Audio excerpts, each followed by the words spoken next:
Selamat malam pemirsa, saat ini masyarakat sedang menyoroti bahan bakar minyak atau BBM yang bernama Bobby Boss. BBM yang diklaim berbahan baku jerami yang setara dengan bensin RON 98 ini disebut-sebut ramah lingkungan dan juga ramah di dompet. Dua alasan inilah yang selalu membuat masyarakat penasaran ketika muncul BBM alternatif baru. Kita akan coba buka fakta-fakta Bobby Boss, pemirsa, bersama saya Leonard Samosir. Inilah Top Ekonomi.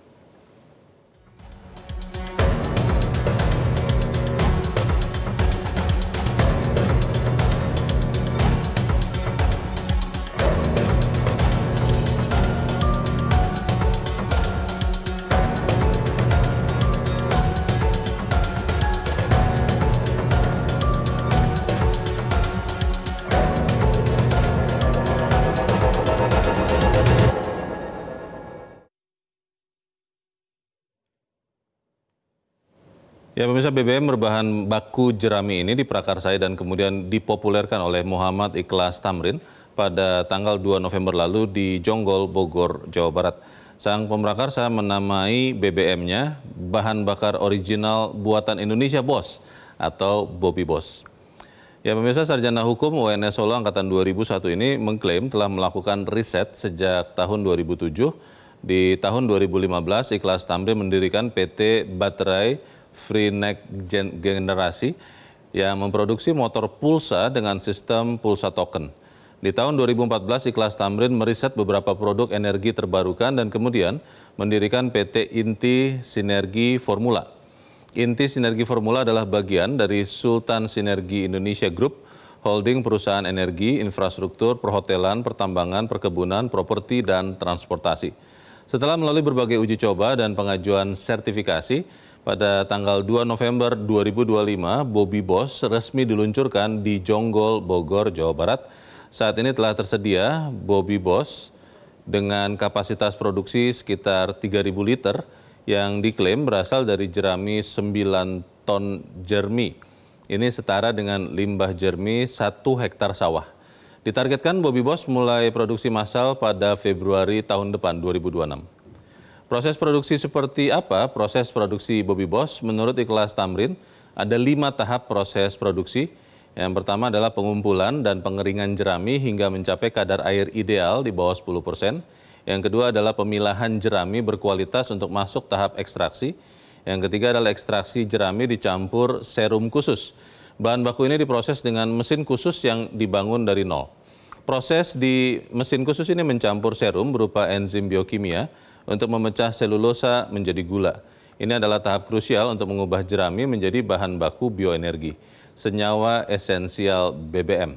Yang keempat, pemurnian cairan ekstraksi agar memenuhi standar bahan bakar nabati. Cairan ekstraksi ini difermentasi selama 48 hingga 72 jam dengan bantuan bakteri khusus agar menghasilkan selulosa generasi kedua. Selulosa ini kemudian dimurnikan menggunakan teknologi reverse osmosis untuk mencapai kadar kemurnian BBM di atas 99%. Yang kelima, bahan bakar dicampur dengan aditif nabati agar setara dengan RON 98. Dari 5 proses ini, Ikhlas Tamrin mengklaim bisa menciptakan 2 varian Bobby Boss, yaitu BBM mesin bensin dan solar. Penemu Bobby Boss Ikhlas Tamrin mengatakan telah melakukan uji coba BBM Bobby Boss jenis bensin dan diesel pada kendaraan bermotor hingga alat pertanian. Beberapa jenis mobil, bahkan bus transportasi umum telah mengonsumsi BBM Bobby Boss. Menurut Ikhlas Tamrin, Bobby Boss bensin maupun solar terbukti pemakaian per kilometernya lebih hemat. Pemakaian BBM Bobby Boss per kilometer lebih hemat, lantas berapa harga per liter Bobby Boss? Ikhlas Tamrin mengklaim harga Bobby Boss hanya sepertiga dari harga BBM RON 98. Artinya, kalau harga BBM RON 98 adalah sekitar 16 hingga 18 ribu rupiah per liter, maka harga Bobby Boss bisa di harga 5 hingga 6 ribu rupiah per liter. Bagaimana dengan sertifikasi dan uji coba Bobby Boss? Ikhlas Tamrin mengklaim telah melakukan pengujian di Balai Besar Pengujian Minyak dan Gas atau Lemigas, lembaga resmi di bawah Kementerian Energi dan Sumber Daya Mineral (ESDM).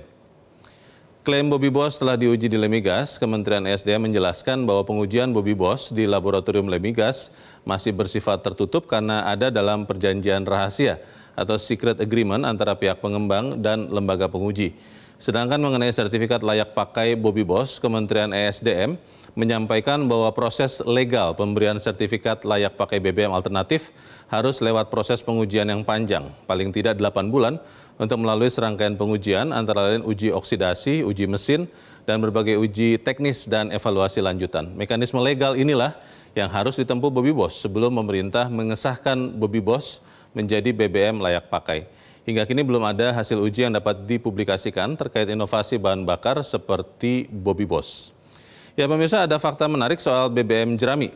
Riset dan pemakaian BBM berbahan bakar jerami rupanya bukan hal baru di berbagai belahan dunia. Berdasarkan jurnal Biocycle, sejak tahun 2007 banyak korporasi investasi raksasa dunia yang membiayai berbagai teknologi yang menghasilkan etanol atau BBM dari limbah tanaman seperti jerami, batang jagung, sereal, dan ampas tebu atau molase, serbuk gergaji, dan bubur kertas. Berbagai kajian lembaga energi global menyimpulkan mengubah limbah tanaman menjadi etanol telah menjadi bisnis yang sangat menguntungkan. Pemirsa, benarkah era BBM hijau yang murah asli Indonesia sudah di depan mata? Atau lagi-lagi, Bobby Boss bisa bernasib sama seperti kisah BBM alternatif Indonesia sebelumnya yang layu sebelum berkembang? Top Ekonomi akan kembali setelah yang satu ini. Jelajahi cara baru mendapatkan informasi. Download Metro TV Extend sekarang.